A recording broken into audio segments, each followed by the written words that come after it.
in 1 John chapter 2, we have an apostle addressing the reality of apostolic ministry toward the end of, we don't know when 1 John was written. Maybe everything in the New Testament was written before the destruction of Jerusalem, but may have even been later than that.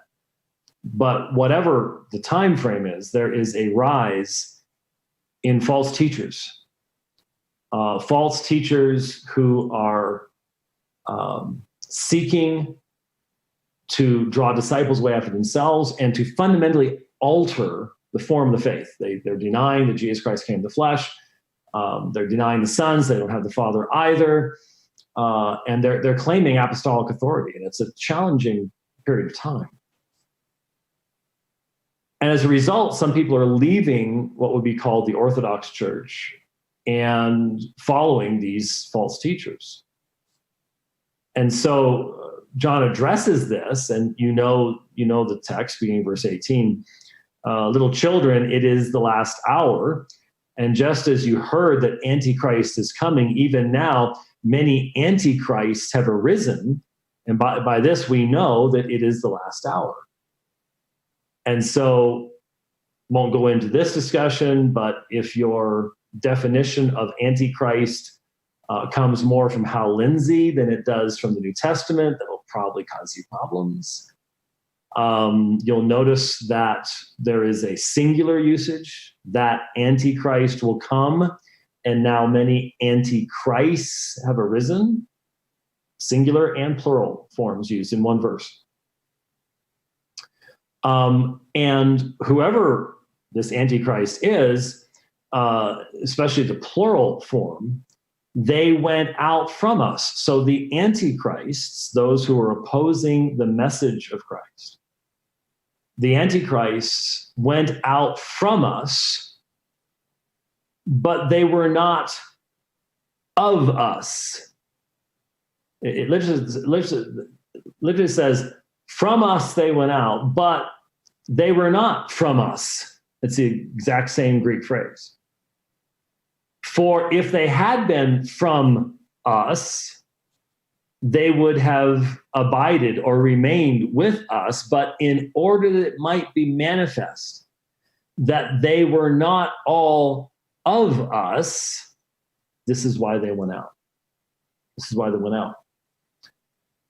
So John is addressing the reality that must have been a very troubling reality. And that is, within the faithful fellowship, there had to be questions that were being raised regularly on the part of believers and Christians. Because remember, they didn't have 2,000 years of Christian history to draw from. They, at this point in time, didn't even have a collected New Testament still being written. And so this is a very, very challenging period in time. And if you see that over in the fellowship of the proto-gnostic false teachers, that there are people who used to be teaching in the Orthodox Church and they've gone over there, it's natural for people to go, well, have I missed it?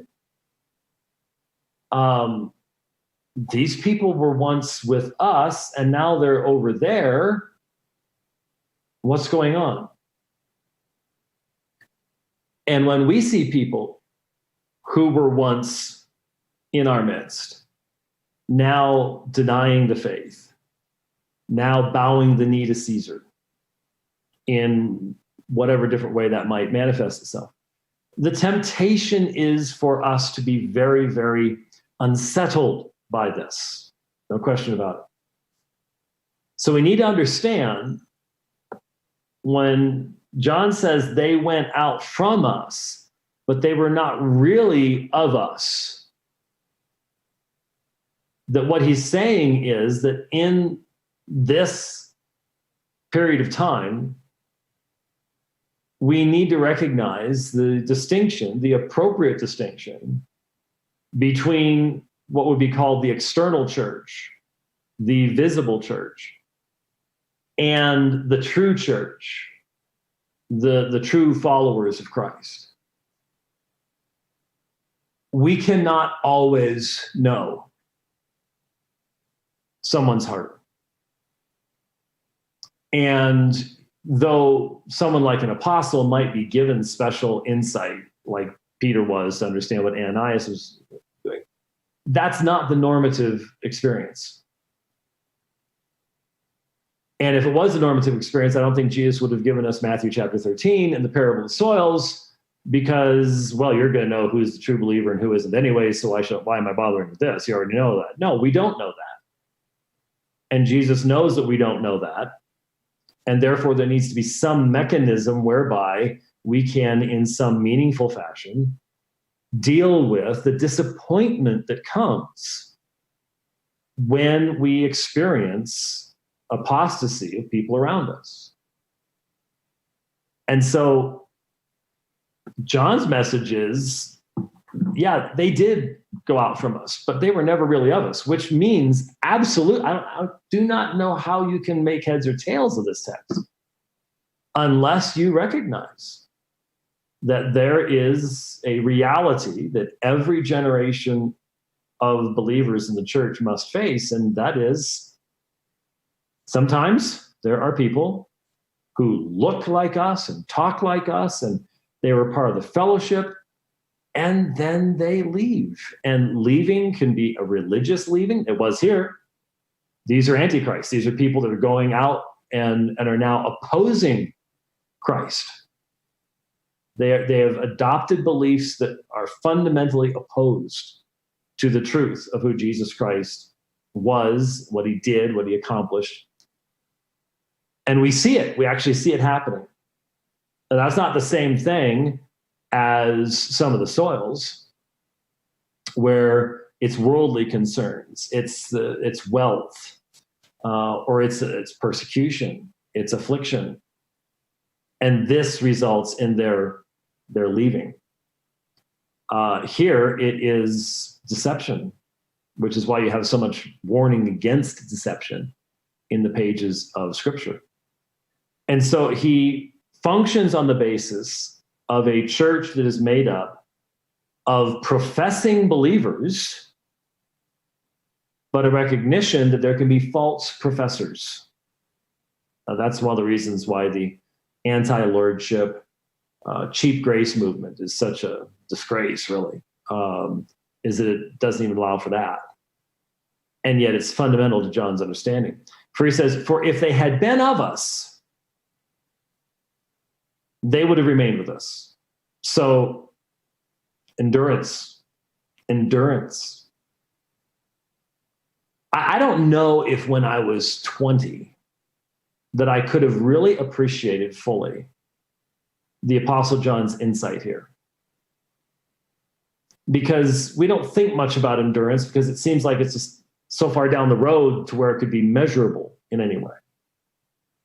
But the older I get, the more I realize that the real proof is consistency over time.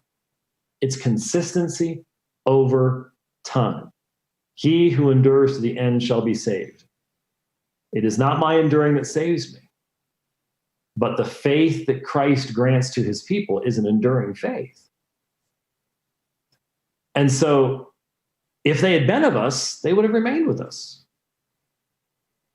But they went out so that it would be shown that they all are not of us, or they are not completely of us. There's different ways of looking at the syntax there, but we won't get into that right now. The point is, there needed to be a manifestation. That's why I did the sermon, The Blessing of Apostasy, because there needs to be a manifestation. If they stay in the church, then you have, then you see what we're dealing with in our day, where every time as an apologist, I make a statement about a clear statement of Scripture, you can always find some theologian someplace that calls himself a Christian to contradict it.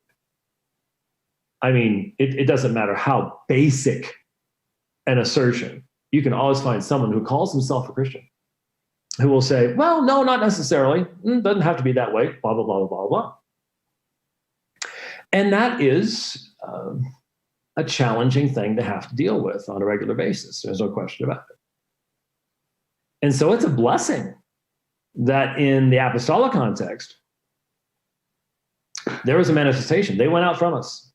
So it would be shown, it would be demonstrated that they were not truly of us. Because if that demonstration doesn't take place, then there is a fundamental confusion in the proclamation of the Christian message. And that's one of the biggest things we deal with today.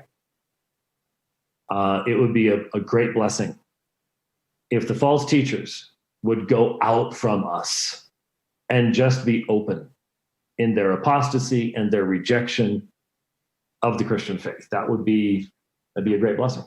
So pray to that end. When you see the tremendous damage that is done to people by heretics and heresy.